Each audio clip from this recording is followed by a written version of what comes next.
What's up, everybody? Today I'm going to be showing you guys how I made a nice profit of $1,245 today between these two trades on NQ and ES.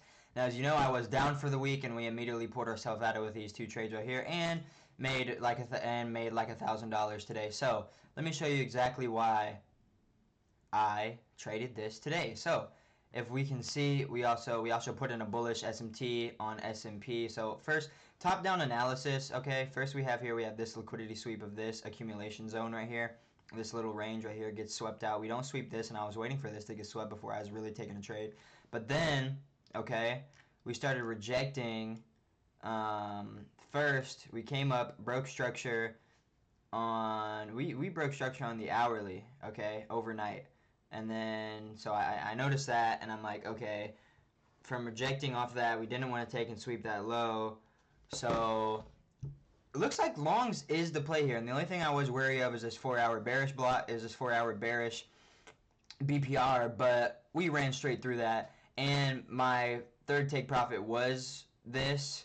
So either way, as soon as we hit first take profit very, very early on, and then I moved that. Anyways, okay, so that's the first thing I see, okay? High time frame that, and then we started rejecting, broke structure on the higher time frames overnight, and then we have this bearish or this bullish fair value gap that we kind of tapped into and rejected. We see buying pressure out of. Okay, now, then, okay, this right here was 9:30 open candle, okay?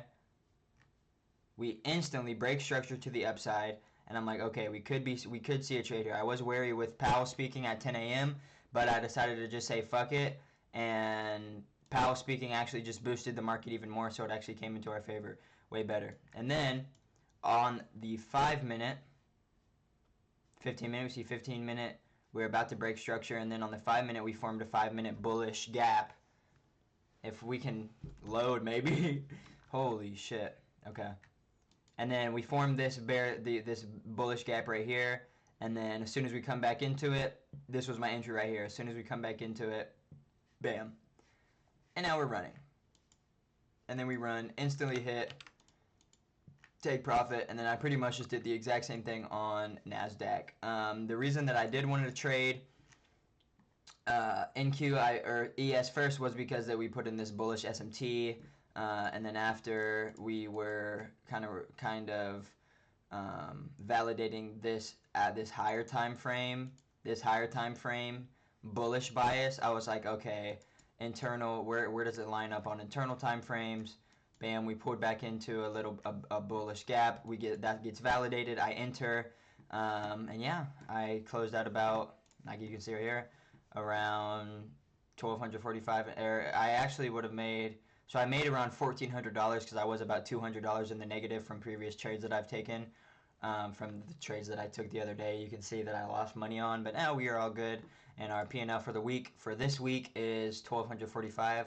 So yeah, I kind of knew I wasn't really stressing the losses at all, because I know I can make big profits, and these are only 4 cons. I only had 4 cons on each, so yeah, that's how I traded today.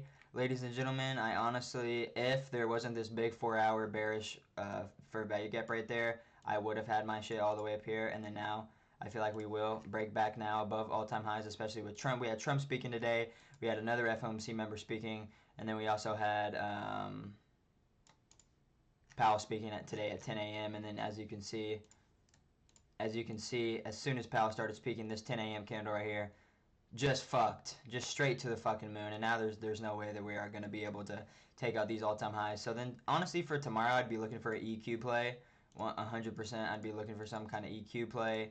I'm going to get this all on my screen, and then we can do a full top-down analysis on that tomorrow. So what I would like to see from tomorrow is we will come back down, hit EQ of this big move. And yeah, so then we also have a pretty fat gap right here as well that I'd like to see how price will react off of. We kind of tap back into it and reject it immediately, and are continue seeing, market bullish structure on each time frame. Yeah, every time frame, even the 1 minute. We did get a break of structure back to the downside right here. We did get a break of structure back to the downside on the 1 minute, but then we immediately broke structure back to the upside. So, and we do have some pretty big BPRs in between there that I'd like to see come down and see filled potentially. So we kind of see this, we reject off of it, and then continuing bullish momentum, and then we're just going to keep going higher. So I do assume that we will take out these highs before the end of the day if we don't get up to it. But I made my money for today. I'm done for the day. So heck yeah, I love you guys. I'm off here, but that was what I did today, to be able to make $1,245. And actually, I don't know, who fucking cares, but restarted this month on a 50K account, and now for the first week we are up $1,245. So heck yeah, I will take it. Let's see what Monday is gonna bring and what the rest of this what's gonna. Let's look at news really fast, guys. Pull up news really fast for next week and see what we're getting ourselves into really fast before I hop off here. Okay. Some kind of half holiday on Monday. Tuesday we have core CPI for yuan. Okay, nothing too crazy. Tuesday, Wednesday probably. Wednesday we might see a little volatility. We have this at 10:30, but that's kind of when I'm done trading. Okay, we do have. Okay, Thursday would be a good day to trade. We have unemployment claims. Waller speaks, but not till 6. So we have pretty decent news pre-market, which could. Well, honestly, Thursday actually might not be a good day to trade with just this news right before pre-market. We could see a drop or liquidity sweat before market opens. So, and then Friday we have price index 830. Okay, decent. Friday would be a good day too. Okay, so Thursday probably stay away from. Wednesday, Tuesday, Monday, I guess I'll be looking for trades. Thursday I probably might not look for. I'll probably be on there, but if we sweep out liquidity pre-market, there's no good POI. I'm good on that. So I love you guys. You guys have a great rest of your day. That's what I took today to make me some Shambansky. So I will see you guys tomorrow if I take a trade. And yeah, we're out for today. Love y'all.